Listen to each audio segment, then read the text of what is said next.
think of it in any type of an exchange of documents or any type of credentials over the internet, there's usually the issue of who's at the other side. How do I know that the credentials I'm getting are true and verified?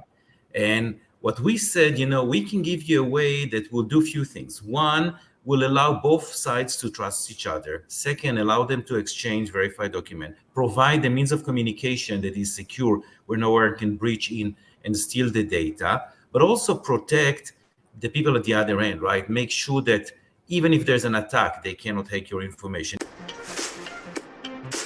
You're listening to the Digital Data Cafe podcast, where we talk about everything data-driven in your world.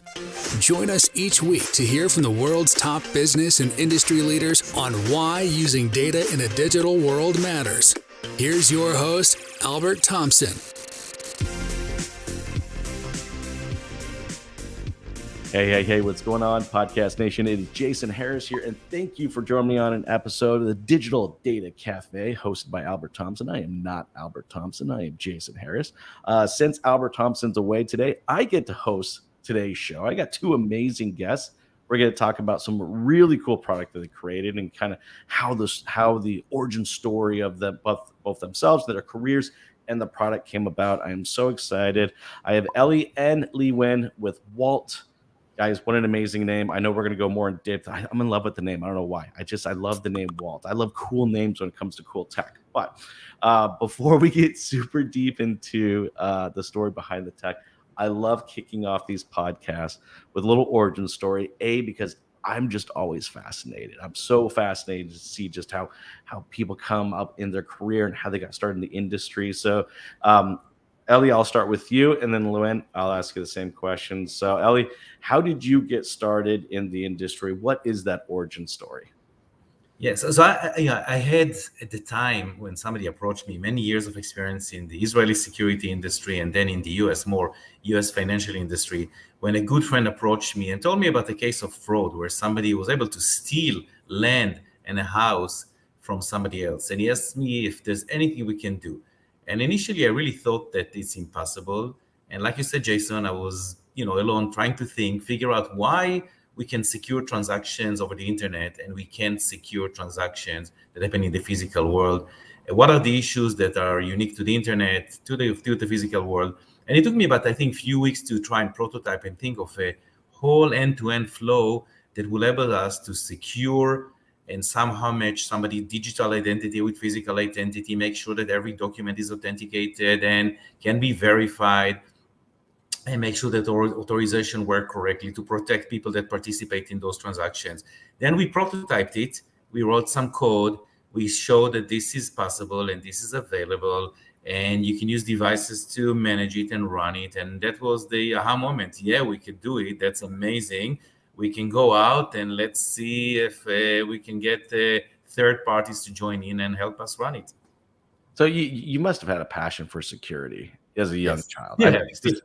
You still do, right? I find so how did that start? How did that passion for just wanting to protect others and be conscious of what others' data is? How did that start for you? So part of it is I really like to play chess and I love mathematics as well. So I always look at it as a chess game between the hackers and those on the other side, right? And in many cases, I was supposed to be the hacker, ethical hacker, and try to breach into or break into things. And I always find it amazingly fun. And as technology evolves, it doesn't matter how well you protect your environment, hackers are very creative and do a great job. And so that was a great passion. And I love to read about cases. I feel really bad for those that are victims, but I really find it fascinating to see how people find issues and somehow able to penetrate. And so that's always an area of fun for me to try and protect and defend people. Well, it's a passion, right? I don't think anybody just wakes up one day and says, I'm going to go create this thing, but I'm just going to do it for the sake of doing it. Like, you have to have that passion for it. And to your point, so much strategy. I get it. I totally do. I really, really do get that. That 100 makes sense. Hey, Nguyen, for you, how did you get started down this path of getting into cybersecurity and becoming the superhero of the internet?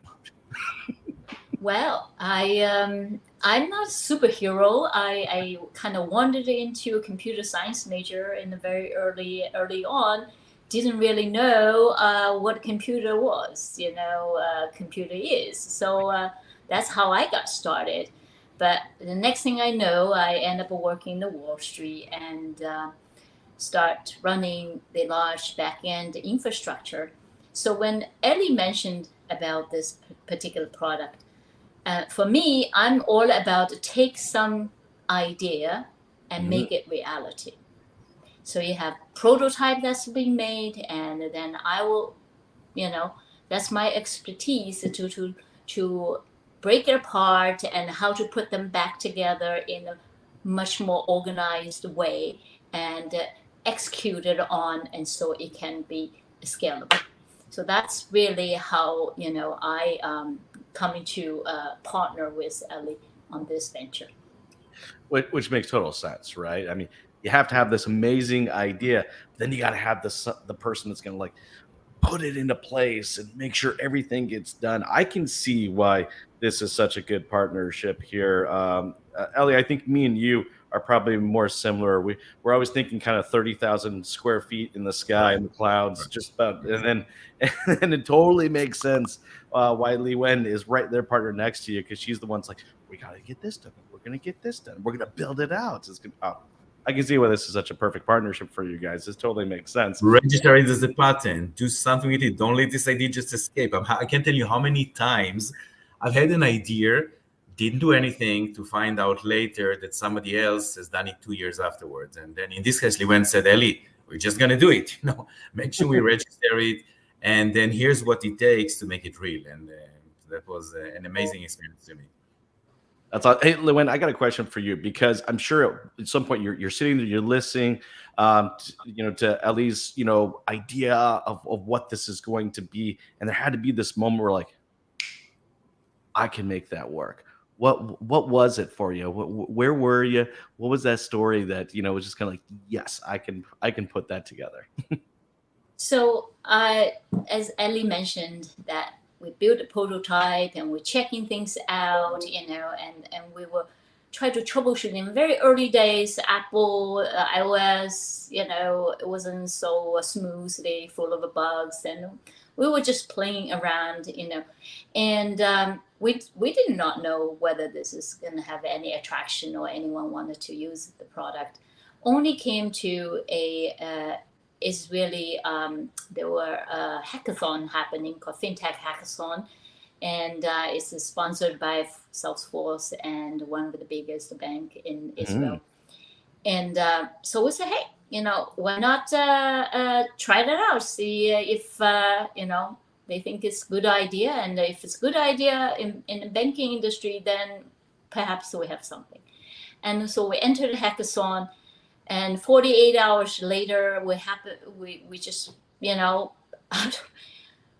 our surprise, we won the first prize. So cool. After that, that's when we say, okay, we've got something. We have to put our eggs, everything into a basket, get things going, and get moving, get some money, Oh, I mean, that makes sense, right? You get the recognition, and you're like, okay, we got something here. Like, this is a real thing. This needs to go to the next steps. I can't imagine kind of how that feels, Ellie, when you go from this strategy and this idea to then, really getting, this award saying like, you're right. You're 100%. You're there, and then, so you guys go to development, right? So now it's got to go from concept, to full on development outside of the prototype. Now let's go into kind of what Walt is, because again, I gotta ask about the name first before we get into the tech, because I'm in love. I'm in love with the name. All right, how did the name come about? Who wants to take that one? I'll let you guys decide. I'll let Li Wen take. I guess she deserves it. Yeah. All right. How did it come about? So, like Ellie mentioned before, how do you secure like the physical document? Like what the first thing you come into your mind, something precious, you put things in the bank vault, right? Mm-hmm. So that's the first thing came to your mind. Then we'll say, well, bank vault is physical and it's hard to open. You need a bank to approve it and have someone to hold another piece of key. all of that sounds very outdated and old. So we said, well, our digital vault is digital, number one.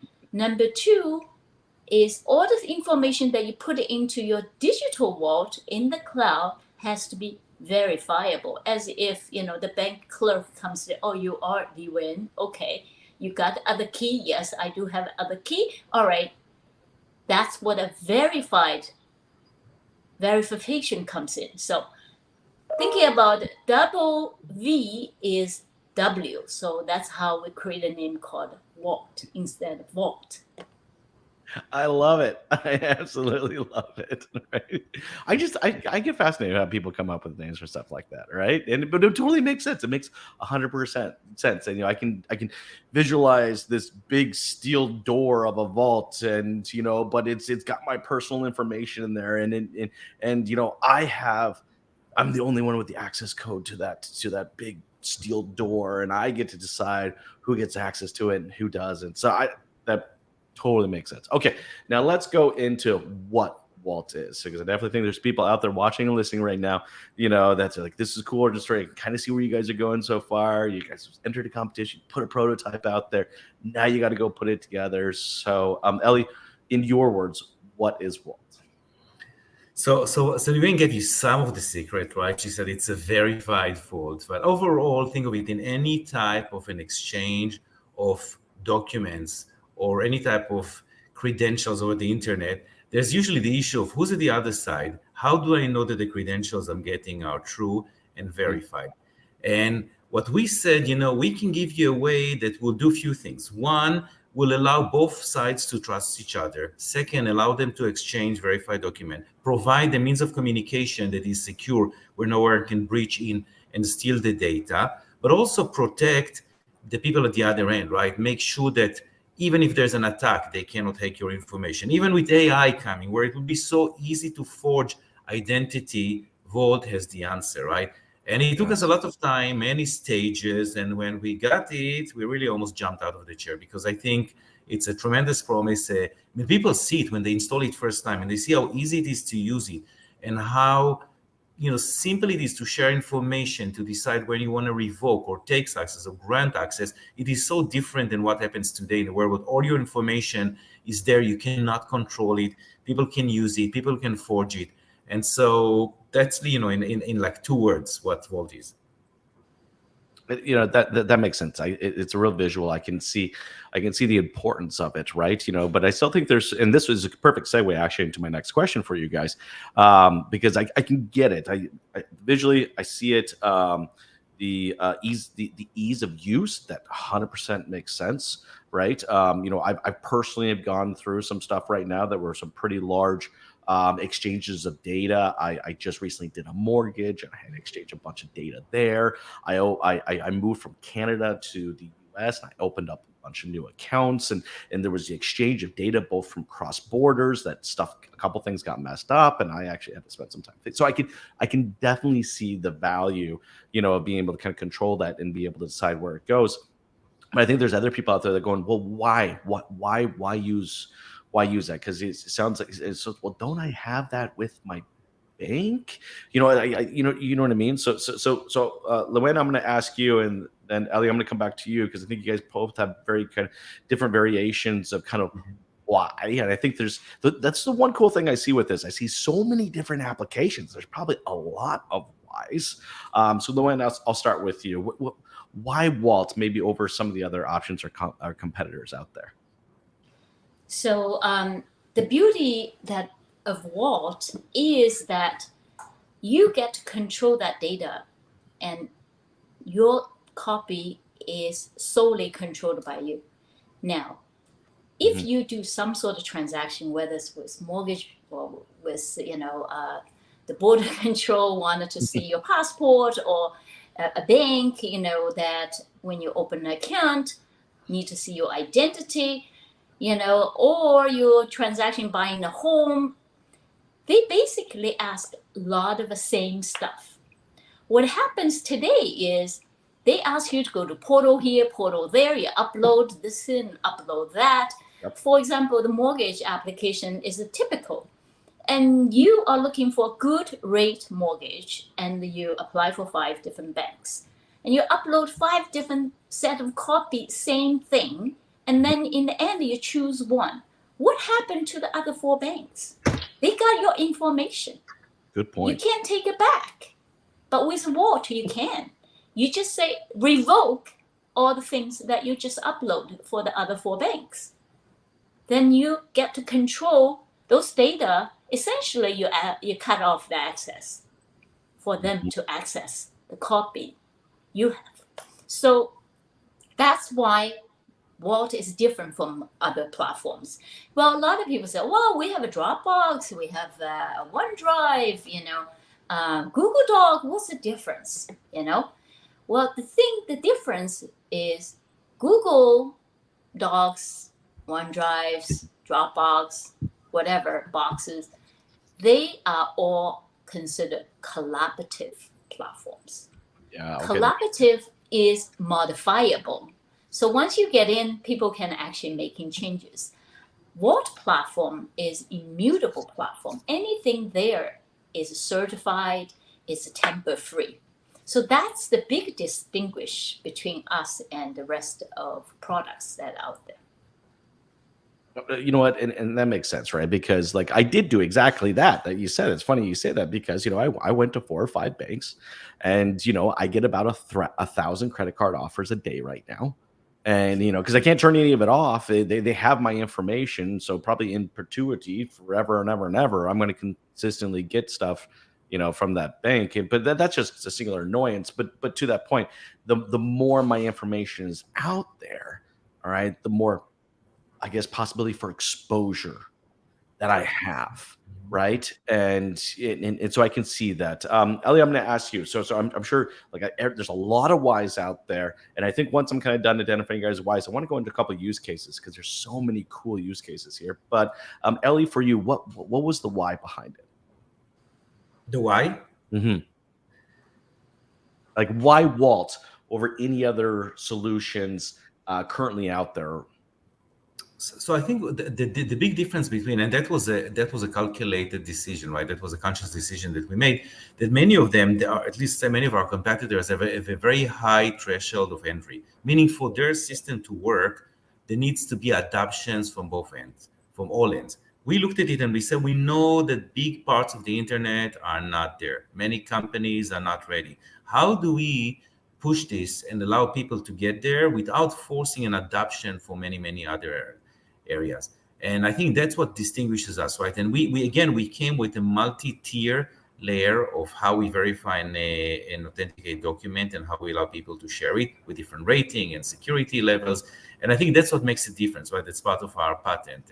So that's what I think makes us different. And you can join us in and share documents that come from entities that are not part of the current ecosystem, and will help you and hold your hands. Or you can go full-fledged and provide documents from entities that are completely part of the ecosystem, and that's easier and that follows up. But we allow you to do both and slowly migrate into a case where everything is the way we want it. Okay, see, I think that's really cool because it's not just the information that is currently out there about me on the internet, but also stuff that I can subsidize and add to it. Yes. Yes. Look, I have to go buy a new car here relatively soon. And I don't know if anybody watching or listening has ever had to do that or gone through the financing process. It sucks. There's no way of getting around it. It's not necessarily, if I could just hit one button, just say like, here's my info, get back to me, instead of just having to go through this 2-3 hour long process. I would love to do that. I just see there's so many use cases. So this is a perfect segue. Let's go into a couple of use cases. I think I'm excited because I think I could use this next time I go buy a car, and I don't have to do this whole 2-3 hour, like, tell me, first name, last name, blood type, firstborn, and everything else. I'm just like, here, I gave you access. Now go do whatever you got to do with it, right? There's this simplicity to that. So Lou-Anne, I'll ask you, what's your favorite use case, and then Ellie, I'll ask you as well what your favorite use case is. I'm telling you, this car buying experience can perfectly use in Vault. We've gone through car buying or car leasing, every a few years you have to provide the same stuff every single time, right? Whether it's lease or whether it's buying, doesn't matter. So can you imagine if the car dealer adopts Vault? So before you even get there, you know what forms, what document they need. You can share ahead of time. Mm-hmm. So when you get there, say, oh, yeah, I got your driver's license, I got your pay stubs, I got your this, check. And they don't have to re-verify because they are certified already. Those pay stubs are from your employer, and you got a driver's license from the DMV. They all certified already. They don't have to verify, or is this a fraud, is this a fake? They don't have to deal with that. And so you go in, okay, just pick out the car, and you got everything, sign here, and walk out. That's a perfect scenario, perfect use case, if we get there. Well, I think it's a good one. But the cool thing also being able to control my data. There's just so many. I was thinking of one recently that we talked about, where we were talking about marketing. If you guys don't know, I'm a marketer, been a marketer for 20 years. And today's marketing is all about marketing to the data. So it's data-driven marketing. That's the entire world operates this way. People know this or don't know this, right? So like there are things as a marketer I get frustrated with, right? There's because my data is available, I get frustrated because there's certain companies that act like they don't know me, right? And they just kind of randomly do things. Like I got really frustrated recently because I was watching Hulu with my kids.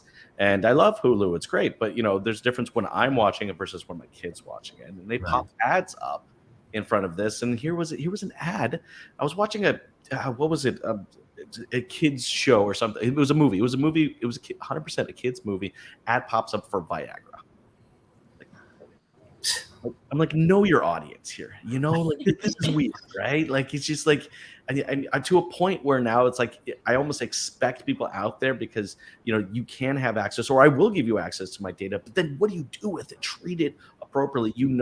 That my child's watching this. Why would you present stuff like this? So I know we talked about that as a use case once before, and I still think that's a great use case. Is just being, let's say, better known as an individual when I want to be known, but then how does that company respect that data coming back saying, okay, we know that you are this old, we know you like fishing, we know you like ATVs because you own one, and so on and so forth. Anyways, I digress. Elliot, I'd love to kind of get your favorite use case because I think this is just such a chameleon of a product that you have built here. What's one of your favorite use cases? So maybe I'll touch one thing because Liwen mentioned one, and it could be the same if you wanted to hire me to do your acoustics at your studio. I could show my credentials, but I want to talk something else. I want to talk about monetization, right?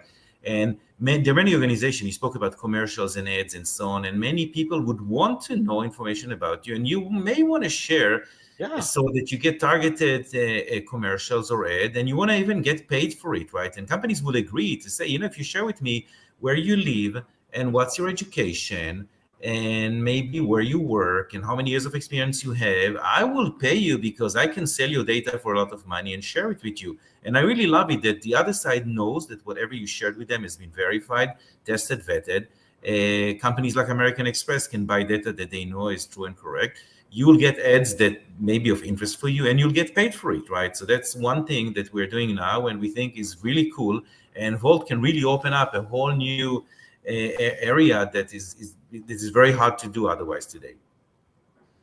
No, and I think that'd be really cool. I mean, look, I like it when a company markets to me because they know me as an individual, right? And I'm willing to share that data with certain companies because I do want to get marketed to them. I own a Polaris ATV, and they just came out with a new big family edition, right? Like it's like 6 seaters. It's the biggest thing they've ever built, right?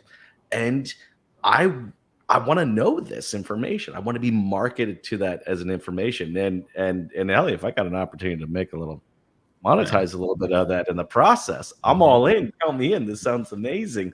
Hey guys, I know we're getting towards the tail end of our time today, but I did want to bring up kind of one more question because it's just been such a big hot topic right now online is AI and the security aspect and protecting myself from AI. And I figured you guys would probably have, a comment or two about this because I think it's just so timely right now. So Luen, I'll start with you, and then Ellie, I'll ask you the same. But I'd love to get both of you guys' thoughts on how Vault could potentially just help maybe keep a state of mind of safety around AI, and just there's a lot of possibilities AI is going to do, and I think it will be used for amazing things. But as any powerful tool, I think there are going to be people that are going to use it for very bad things as well. So Luen, I'd love to get your thoughts on it first.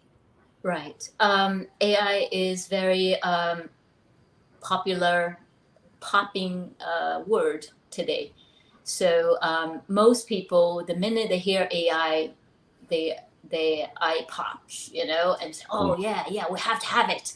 And in fact, the AI has been around for a while, and many of the company has use AI to enhance their product. That's not AI we're talking about. We all, I think, it's not some, news for using AI to enhance your product, search and whatever.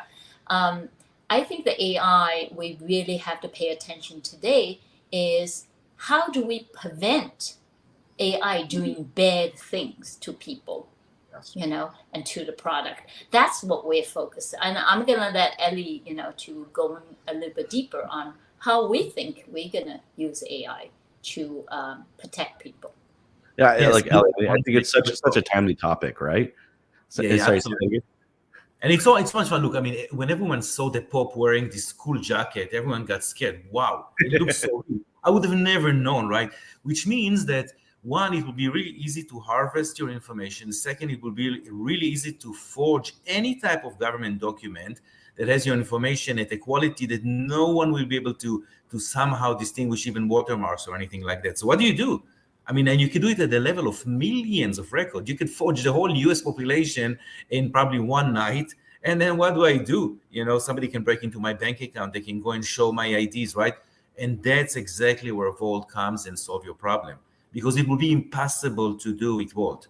To do that, a hacker would have to go person by person and would have to spend substantial amount of time to try and forge it, meaning we completely reduce the surface of an attack. We will expose the hackers before you know it. Second areas of threat of AI is the fact that somebody can go and as a person, if I really targeted you, Jason, and I say, you know what, my only goal is not to forge the identity of millions, but just to take or steal Jason's identity because he has such cool, TVs or such audience, and I want to somehow steal his identity, right? Even there, we have a way to protect you and make sure that if you apply to Vault before this hacker tried it, they would never be able to forge your identity, never. And so these are some two new patterns that we are writing now. The product already supports the features, but just try to explain it to make sure that our patent is protected. Well, and it makes sense. It's about verification. Yeah. I mean, it's kind of cool, kind of scary, kind of crazy all at the same time that we're in an age now that we have to be verified that we are not a robot, but we are a person. But that's where we are, and it's so cool to hear that you guys are really working on being kind of the forefront of that. Look, I know we're at the tail end of our time, and I'm sure that we could have easily gone into much more information. But for everybody out there that's watching and listening who would love to learn more and just dive deeper into your guys' story and your journey, what's the best way to connect with each of you? Ellie, I'll start with you, and then Luen, the same thing. Ellie, what's the best way to connect with you? Yeah, probably email. Luen can talk about more, but yeah, email, chats. And, anyway, we'll probably share some information. Luen can share some more. Perfect. Luen, for you? Yeah, I think best way is through email. We are also in LinkedIn, and actually we have fundraising going on, so you can also go in there. Our credentials and our contacts are there as well. So you can, go into invest.wall.com. You'll find us there as well. And for anybody out there watching, listening, definitely check out the website. And the fact that there's an opportunity to invest in such a cool piece of technology, really make sure you deep dive into it. Thank you so much, guys, for your time today. This was a lot of fun. You have yourselves an amazing day. And thank you for everybody out there watching, listening. We really appreciate it. Thank you. Thank you.